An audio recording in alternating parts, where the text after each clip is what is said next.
Hello, and welcome to Cannabis Marketing Live, all puff, no fluff. I am your host, Kendra Losi, the founder of Moto Marketing.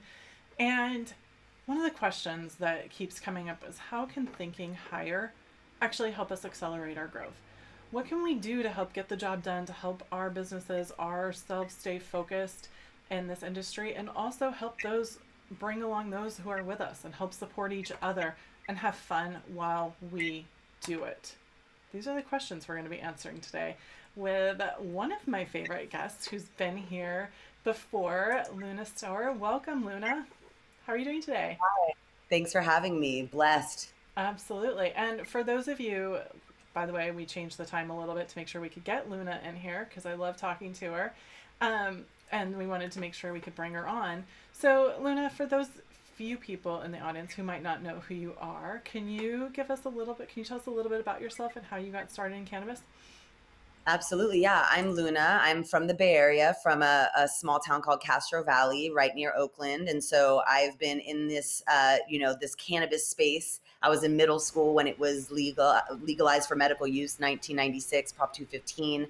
And I've been around the growth, the selling, and the consuming of it since I was 11 years old. So it's very much endemic to my heart and to my purpose. I'm an educator by trade. I went to school at USF, got my master's in urban education and social justice, and taught middle school and high school English and history for around a decade. And I've been in the cannabis industry more formally with brands like Jetty Extracts, Heaven. I've worked, and now I'm working with Ispire. So I've made it kind of through the manufacturing side. I was a trimmer at one point. I've been a grower at different points, and distribution and sales and marketing has been where I've been for the past few years. I started Luna Stower Marketing, a boutique consulting firm, right before the pandemic. So I've been able to, kind of have that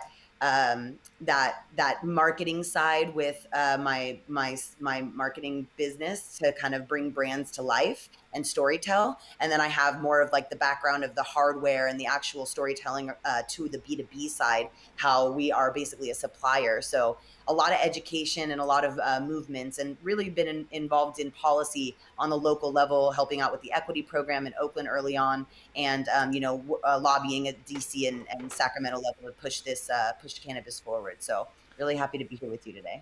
Thank you. I love talking to you because you're like, I've done from the grow to the manufacturing to the marketing to the selling, all of the different pieces to the advocacy, which you didn't mention very much about, but you're very, very strong in advocacy as well and have great experience there.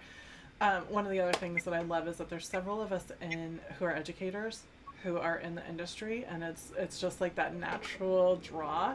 Like, okay, we need this is amazing. We need to make sure you know about it. And here's all the Yeah. things you need to know, because Mhm. I run into that frequently. And Heidi We're and evangelists. pardon. We're evangelists for the plant. We found something good. We want to spread it. Absolutely, absolutely, and not just be like you need this, but also here's why, here's how it can help, here's what you need to know, and here's how you can help the world be a better place. And those of you watching, Heidi and Rachel, we see you there. So drop any questions and comments. Thanks for being here. And those of you, the rest of you who are Heidi watching and as Michelle. well. So, Luna, as we're talking about how thinking higher can help accelerate growth for businesses, we've had a bitch of a year and a half. I mean, our industry was already all over the place between all the vape pen, all the vapes crisis and everything going on there, straight into the pandemic, and then everything that's been happening with the pandemic in the past year and a half. So, what I really wanted to talk to you about is what are the changes that you've seen in the past year, and how has that changed how we get the job done? Like, all the things that we knew how to do before may or may not have changed. So, in what you're seeing, as far as what we're doing and what we're coming across now, what are you seeing working now? How are you seeing people looking at what they need to do? And let's start externally and then look at internally as well. I mean, I would say externally, the theme that I'm seeing across the board, and even just in my own personal life, unrelated to cannabis, is collaboration and synergistic cohabitation in the space. So the people that I've seen who've made it are the ones with strong networks. They're the ones who learn how to co-brand. They're the ones that are going out, like, we have Ispire. For us, Ispire, we go out and do beach cleanup. So it's giving back to the greater community while also connecting with other brands. We can leverage each other's platforms and things like that. But really, it's the folks that are falling are the ones that are the islands, that think that they have it all made, that don't want to share ideas, that are worried about collaborating, and don't realize that a rising tide raises all boats, and that we're really all in this together. And you can have like positive cooperation instead of just competition. And the ones that have gotten a little bit more traditional CPG or traditional business and gone that route, when they struggle, no one's really there to catch them. Right. So, it's definitely one of those, like, how are you relevant and vital to the industry? What are you doing so that you're attracting and projecting what you want to see? It's an abundance mindset, right? A lot of us have a scarcity mindset. And I think that translates, in a very public way. And so if we're out there publicly branding, we should be doing it with, it's always more fun. The more, the merrier, And I think that it's just a bad look to always just selfie from a branding Right. perspective. You have the group shots. You want to be Yep. in commune with other folks so that when, the supply chain moves as it does, you have contacts across every level, and there's always going to be someone handing someone a baton at some level, instead of looking around and going, wow, we were really great at branding to our consumer, but no one in the industry wants to work with us, which you see with a lot of brands. Oh, absolutely. And I think it's really interesting. You said a couple things there that I want to take apart a little bit. Because some of it is very much that people are willing to spend more money and stay loyal to companies whose values they align with. So when it's beach cleanups, when it's finding ways to give back, if you're, last person project, whatever it is that you're supporting, that was already a trend. And I think it just amplified that trend and made it just so much more a necessity, right? And it has to be authentic, because if you're just doing it to check the box, no, people are gonna know. Yeah, we smell bullshit with the tokenization, and the box checking is real.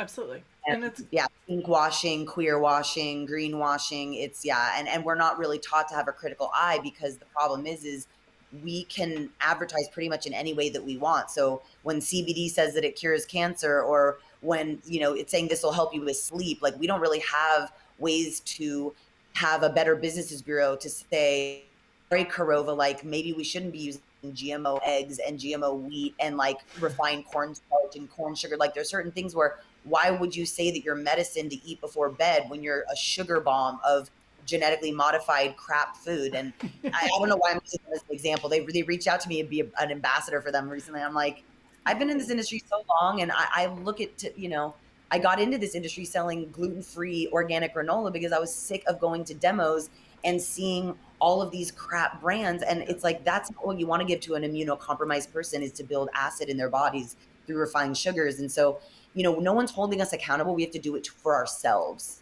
Absolutely, absolutely.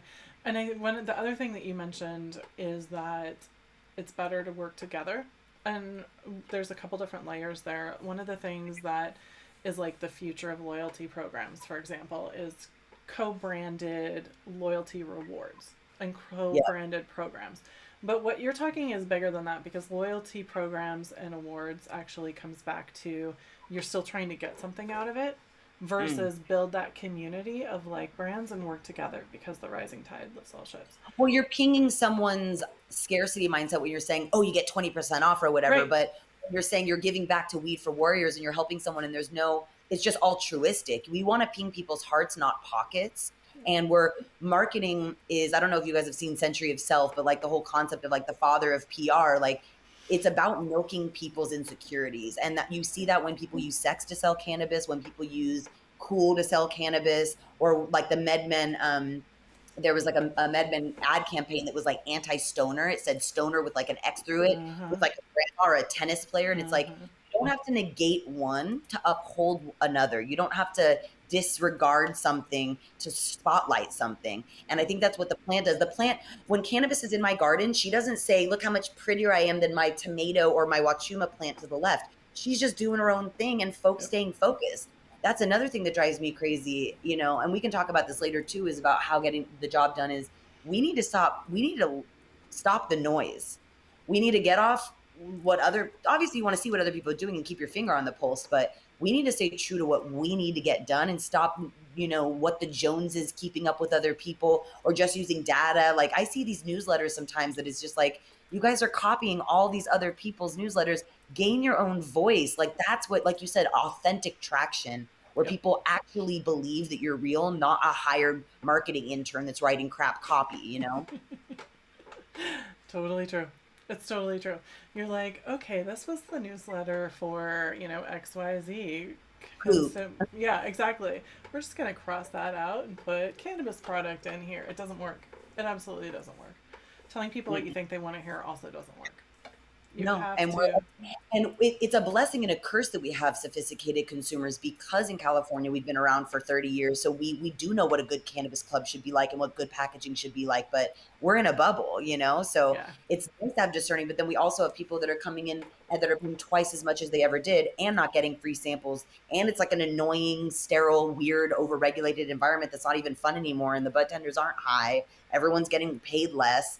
It just feels weird. The turnover's been huge, so all the old bud tenders and all the old owners are not there anymore, and they're feeling it. The people, I was just talking to, rest in peace, Frenchie Cannoli, his wife Kim, and she was saying we had a perfect triumvirate. We had the patients, the manufacturers, and we had the growers. Yep. When regulation came in, it destabilized us with distro and retail, and they take 90% of everything and they squash everyone else. And the people who lose are the patients Yep. and the makers of the medicine. Yep. And as marketers, we're kind of an ancillary thing. So we're storytellers and we're representatives. And, like Flocana branded that whole the California way, which is ironic now because they actually went against a lot of what their principles were in the beginning from big money. And I love them. And I feel very torn about that, because this is what happens when you can't bank and you're in a disruptive industry that's emerging. You have to be able to play both sides of getting a little bit of money, but also staying true. How are we, Robin Hooding it, or can we do it without being, totally transformed by the negativity of capitalism? That's the question. And how do you do it in a lasting way? Right? So it's the people coming in, and we all know this, right? We all know this is the problem, right? Or one of the problems are the people coming in with big dollars, trying to acquire, trying to get acquired. It always makes me nervous when people's goals are to get acquired versus Mm. actually help people, right? Yeah, they're egg focused, Yep. Yep. like what happened with Women Grow.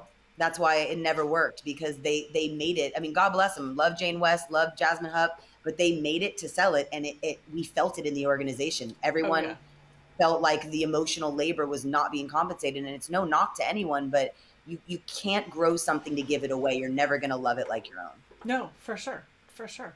And I think that goes back to what we were talking about when it comes time to get the job done. Like, I'm not knocking anyone's goals, but there's certain people I personally don't want to work with, depending on what your goals are, because as a marketer, need to believe in it as well. I, as an educator, need to believe in it as well. Yeah, and if Heidi's still on the call, she's been in PR for literally a lifetime, 50 something years in San Francisco, still her own business. Mm-hmm. And she is tired of people asking her for discounts. Like, she's the best in the game and she's peddling pennies for world-class. Yep. It's also protecting the plant. Like, for example, also talking to Kim, of Frenchy Cannoli, saying that Nasha has had a race to the bottom of, really, everyone knows they have low quality hash, and they shot the golden goose. And we can't cut each other. This goes back to what we were talking about before. You can't cut the people around you off and think that you're going to get to the finish line and be triumphant when all your other fellow racers are missing legs. Like, Yeah. no, there's no glory in that kind of a win. And that's what MedMen and Ease and all these big companies are now seeing. And they're switching their story. They're bringing on equity partners. They're spreading the wealth. They're putting their money where their mouth is. And you're welcome, Heidi, because you're a crone in this space. And that's another thing we've been talking about, is we need to get more elders and more elder women to remind us youngsters what's going on. Remember what the nature of the plant is, what the message of the plant is. And as branders and marketers, this is, and Rochelle, who's on the call, she's a media person. She writes articles. She shows up to events and interviews. We're the frontline people that report back, whether it be through consumer marketing and, or to the B2B, actually telling a brand how you want to be. Do you know how many brands I've had to tell X nay on the this whatever nay? the things people don't think about, like they don't even do their research. Like they're working with people who have been canceled. Yep. They're investing in grows that everyone knows ripped someone off or paid. I don't know if you saw the Adelanto mayor just is indicted. The former mayor just got indicted for corruption charges, taking cannabis money. This is changing people's lives. There are veterans and sick people that that used to get free medicine that aren't getting it because groups like this are behind NCIA and CCIA, all these trade organizations that were supposed to be protecting the plant and people. They sold out. They went to big money because they had to, because that's how you get shit passed in, Yep. excuse my language, in the government halls, is with that dollar and with a nice suit and that weird grimace good old boy club thing that we as activists don't really have. We come correct with the plant. And as someone who has an MBA, like, I know that language, but you don't have to speak that language and you don't have to take what that language is. There's still ways to be smart about it and educated in business without selling your soul and Yeah, selling out the mock plant and selling out the We people. don't have to use it as a yeah. We don't, just because we can doesn't mean we should. Right. And it's being smart enough to discern right from wrong and what the long term value is going to be versus the short term value. Because I think Yes, that's and the something. problem is that the people who are in the space haven't been in it long enough to even know what short and long term is. Right. Like I said, I've been doing this remotely since '96, but formally since 2004. Like people have no idea how to respect it because they're not being taught, and that's why I really love the Cannabis Trail. If you guys get a minute, go to thecannabistrail.org. It's being run by Brian Applegarth. I'm one of the advisors, and Zach Darling, formerly of Hybrid Creative, now with Cannacraft. And they created a nonprofit that is the Cannabis Trail that honors the elders that set forth. Eddie Lepp, who just passed away, is on it. Dennis Perone, and it goes from like I want to say like Santa Cruz all the way up to Arcata, and there's little where Brownie Mary and Dennis Perone met at Cafe Flori. There's going to be plaques, and we're going to have like a bud tender education that staffs of organizations can hire or buy this curriculum to train their bud tenders so that they actually know what they're talking about when they're talking about medical cannabis, when they're talking about it's not so much about terpene education, it's more about know where you're at, know whose shoulders you're standing on, and pay your Yes. respect so that when you're educating, you have an accreditation that you know how to serve this information like you would if you have to be a server and have serve safe, like Yeah. cannabis trainers is really great at this too. Maureen McNamara going through and training everyone. How do you operate in a respectful way? Because this is the Wild West. People, there's no SOPs for this. Yep. I think that's so smart. And I can't wait to go check it out. I just put the link in the comments too, thecannabistrail.org. Because there's so much, I mean, once again, I'm from Santa Cruz. Like, there's so much history coming from that area that's lost when you go through the years and you go through the people and you have new people coming in. And there's a ton to learn. If you want to make a difference, there's a ton to learn about the plant, the science, the process, regulations, all of the different things, plus running a business. But there's still no reason why you can't go back in and learn the history and pay homage to the people who were before you and the people whose lives were affected positively and negatively from it.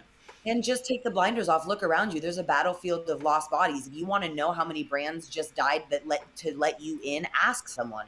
Yep. If you're new to this space and they have big money, they should be talking to folks like us who can give them a lay of the land and then be like, we know where the bodies are buried. Let me tell you before you just stumble upon them or become one. Or become You know one. what I mean? Yep. Yeah, for sure. And that's actually leading into, as we're talking about getting the job done, whatever that job is for where you are in the industry, we were talking before this about what you can do internally in order to help stay focused as well. Can you talk a little bit about that as we look for, as we continue this conversation? Well, first thing is make sure to commune with plant medicine, whether it's cannabis, whether it's taking time for tea, meditating. I highly recommend mescaline in the form of San Pedro or Wachuma cactus with a practitioner who knows what they're doing. There's all kinds of beautiful ways to connect on our off time so that when we come back into these spaces, we can quiet the noise and hear our inner truth so that when things come in discordance with that vibration, we sense it and know it. And we're like, oh, that's not in alignment, and we can focus on what we can. So I find my personal struggles are with suffering over what I can't control, Mm-hmm. fear of losing something that I have, or not getting something that I want, right? In all levels. So I think that coming out of that fight or flight that we're in right now in a pandemic and in an economic downfall, and Afghanistan is now being taken over. We have a lot of trauma, and I think we need to identify that, especially in the Bay Area. We just lost a really great friend of ours, a rapper, Zumbi from Zion. Like Frenchie just died, like Eddie Lep just died. Like we're having business is nice. I like to get into work when I'm grieving because it distracts me and I feel purposeful, but it's not the way to do it. Like you can't just throw yourself into business without doing the work. When I was a teacher, if you don't do the work when you're at home, the kids will trigger you. You need to be a rock. So be the rock. I was just talking to my good friend Nina Parks, amazing activist and educator herself, and also she's runs Gift of Doja, Doja, God, God, Gift of Doja. She's the bomb, Mirage Medicinal founder. She was talking about a book called Illusions, and she's been meditating on this algae that there's an algae that they tell to like stick on the rock or else it'll die. And one time it just lets go and it travels and it shows the other algae that you can cling on. If you want to cling on to something, that's good. Cling on for all of your life if it's worth it. But know when to let go and float and not operate in fear. Know when to be bold and do that campaign that you know is the right thing to do, even though it might ruffle some feathers, because that's earned media. If people are Mm-hmm. talking about you, that's you've won. So people are doing, you've got the Dan Bilzerians, that you have the booty shaking and all the cheesy stuff. So when you have really bold campaigns that just are so blatantly like not to make money and just to make a difference, you will gain lifelong, um, like authentic dedication and loyalty from folks. And that's what we want. Absolutely. Absolutely. It's one thing to like check the boxes of this is how you gain loyal, engaged customers. This is what you do. One, two, three, four, five. Here's your checklist. That's great. But what you put into it is what matters, right? Like, here's the checklist of what you can do, but how you do it and how you show up and what you have to say and when you say it and where you say it and if you're authentic or not and what stories you're telling and are you living those stories? And that's where it's going to actually matter.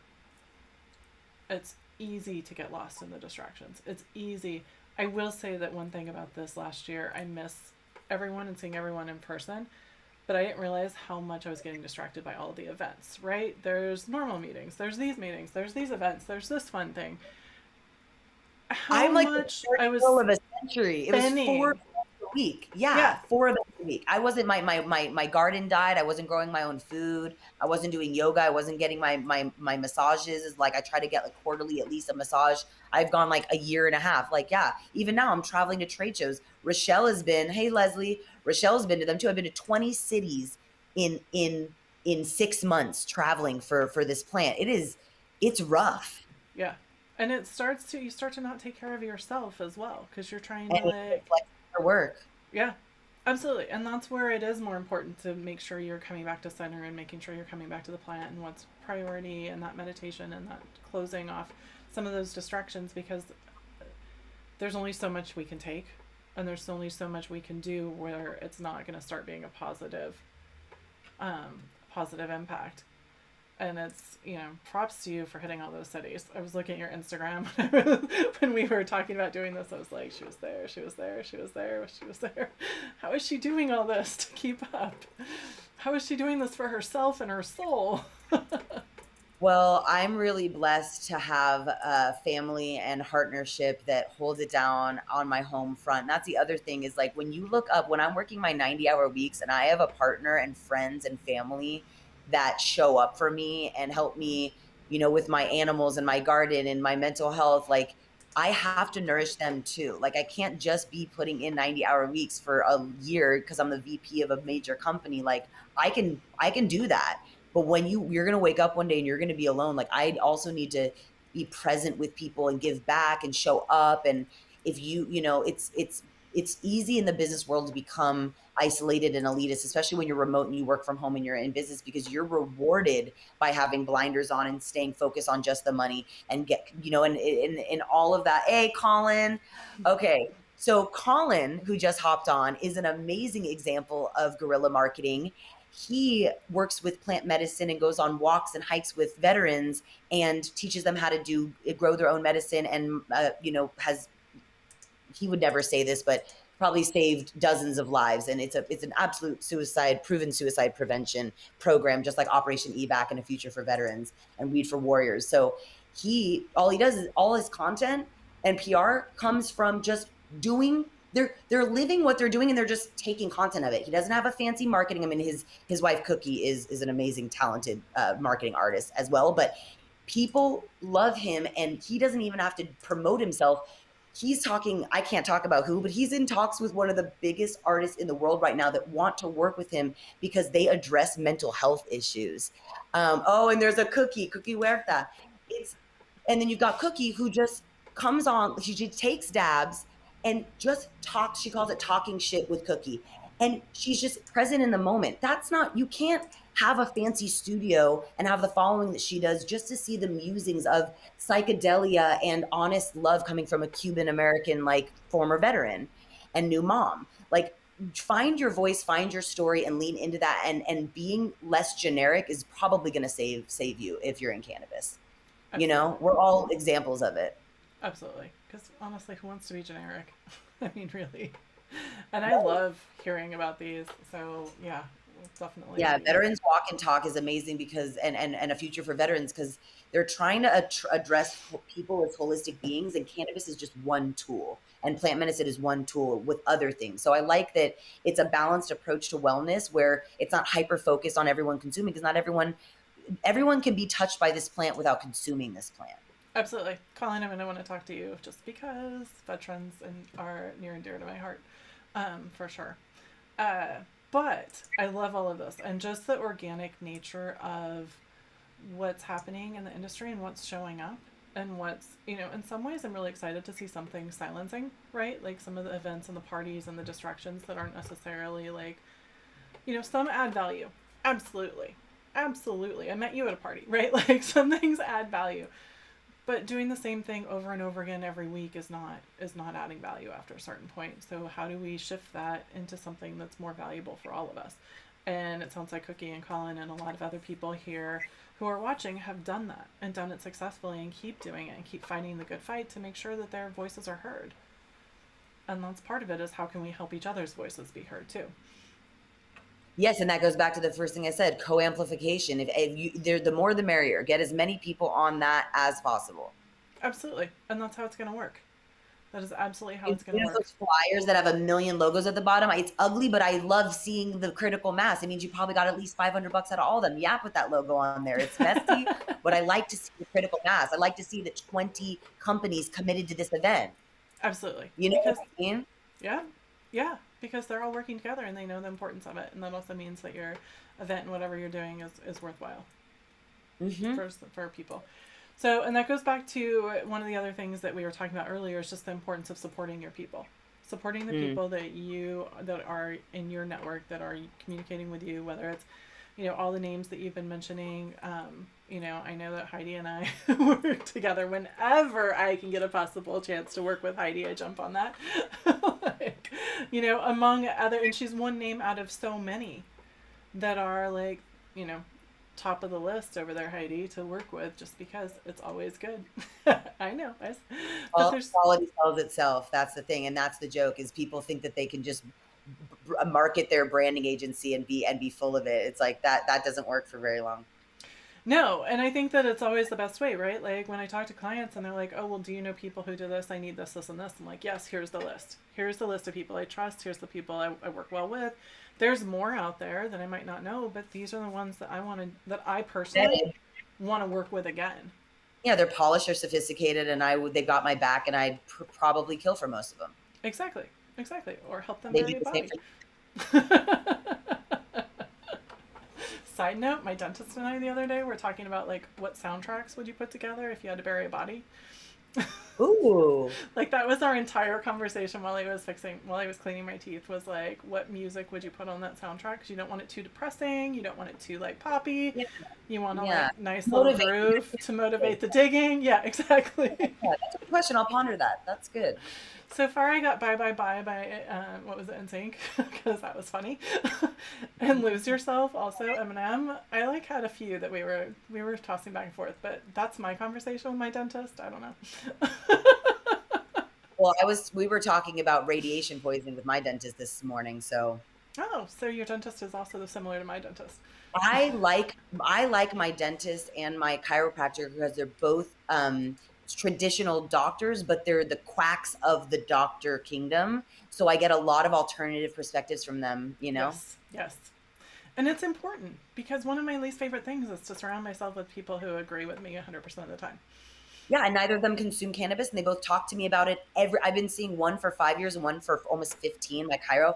Every time we talk, they ask about stuff. They're curious. Yep, They read the news. They're positive about it. They've even let me they see me vaping. They don't care at all. They're super supportive and respect me for it. It's absolutely. paying their bills. What are they That's going to another complain? successful cannabis business person, so they can tell people like, yeah, it's legit. This ain't cheap. Getting your body worked on. So I Absolutely. like that. It's interacting with the ancillary community that is still voting on things. But like I said, you don't have to consume it to be touched by it. Absolutely. And that's something that we were talking about a little bit too, is not just supporting, so many people were impacted this past year.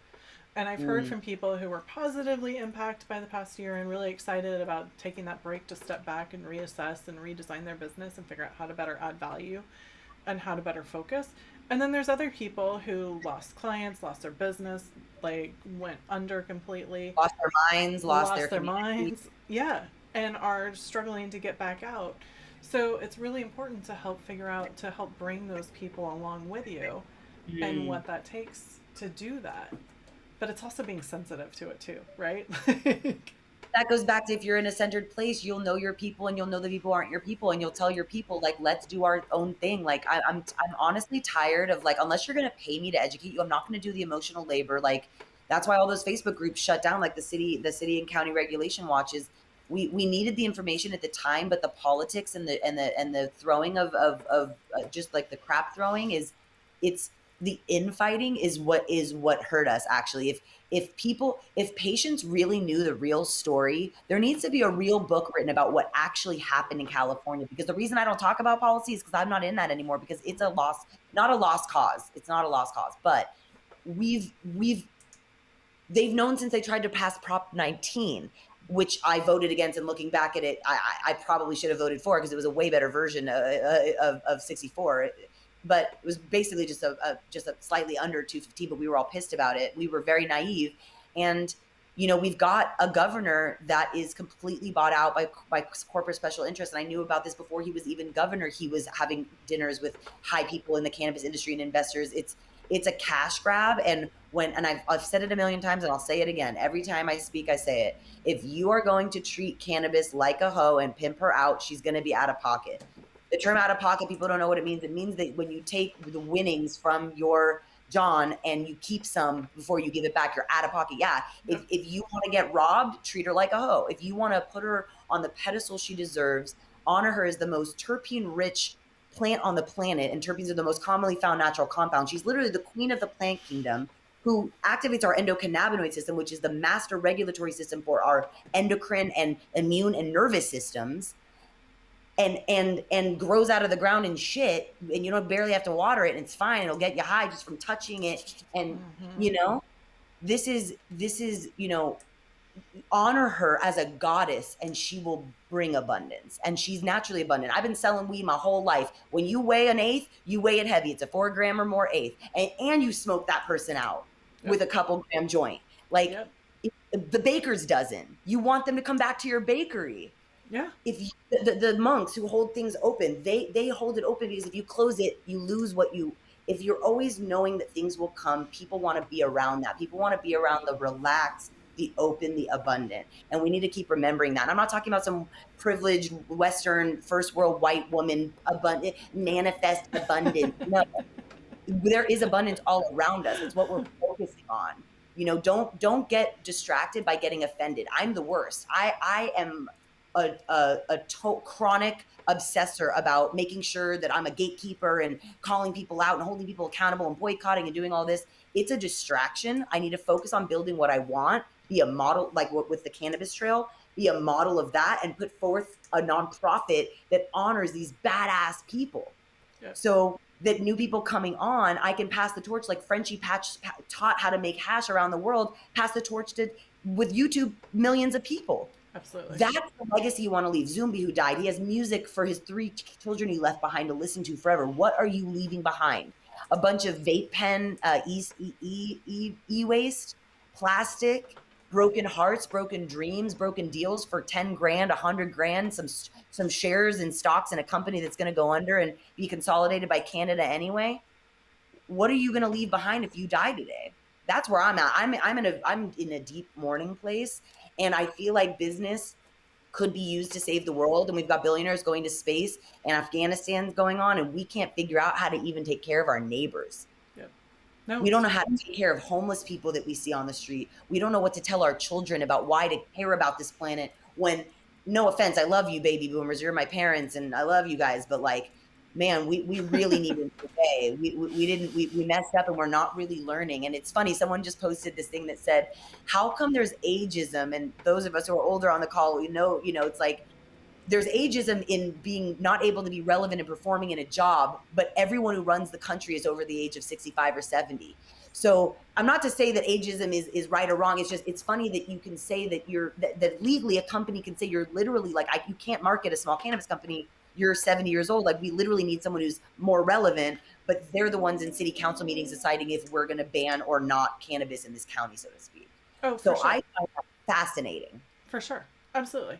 Yeah, retired bus drivers and people running city council. I don't understand. No offense to the bus drivers, but what do you know about policy? Like, do not get me started. I read somewhere, and this is just an interesting side note, and I don't want to go down this path because we're just about ready to wrap up. yeah. But I read somewhere that hair dye actually helped keep women in the job world 10 years longer.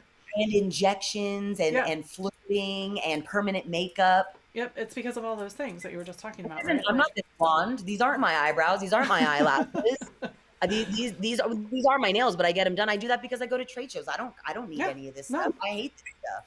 I'm leaving here to go teach social media at a university, and no one wants to see someone my age, frankly, teach social media because they're gonna they automatically assume I don't know what I'm talking about because I'm too old. Right.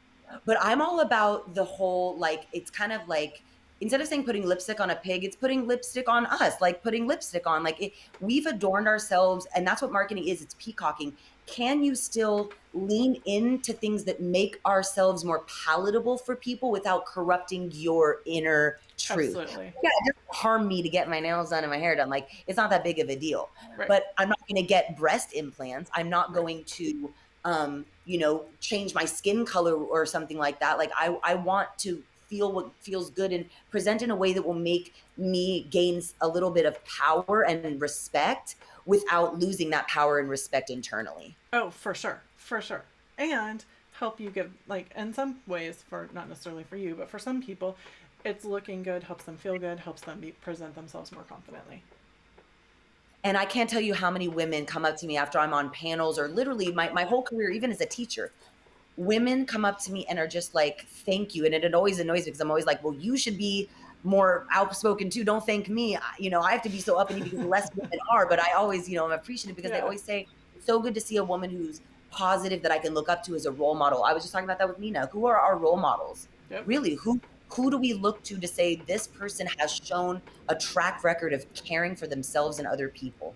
Yeah. Really. No, not just how cute they are or how well they throw a party or how many followers they have. That does not a good person make or a mensch make. No, absolutely. So I do have to cut us off because honestly, I really do have to go teach. I love you. I've got a university class starting in 15 minutes. You're the best. Thank you so much for having me. Of course. Can I get one more thing from you though? First of all, I had a whole conversation, like a whole other bullet point about how you have fun while you do it, but we're gonna have to table that because you just have fun and you make it fun. Well, this conversation is the example of it. Exactly. So the last question is, I know you're over Ispire and you have Luna Stower Marketing. Can you please tell everyone how to get a hold of you if they don't know already? Yeah, you can just go to lunastower.com, LUNASTOWER.com. And you can send me an email from there, or you can follow me on Instagram _Luna_Stower. And yeah, I'm totally here for and open for any questions that you guys have. I love being inspired by everyone and being able to inspire. So thank you so much. I really appreciate you guys. Thank you. And thank you, Luna, for your passions, your presence, and just for being you. I really appreciate it. All right. Thanks to all of you who are watching and your comments and questions. Have a great day. And we will be back on the back to the regular schedule, the first and third Tuesday of every month. Thank you. Bye. Bye.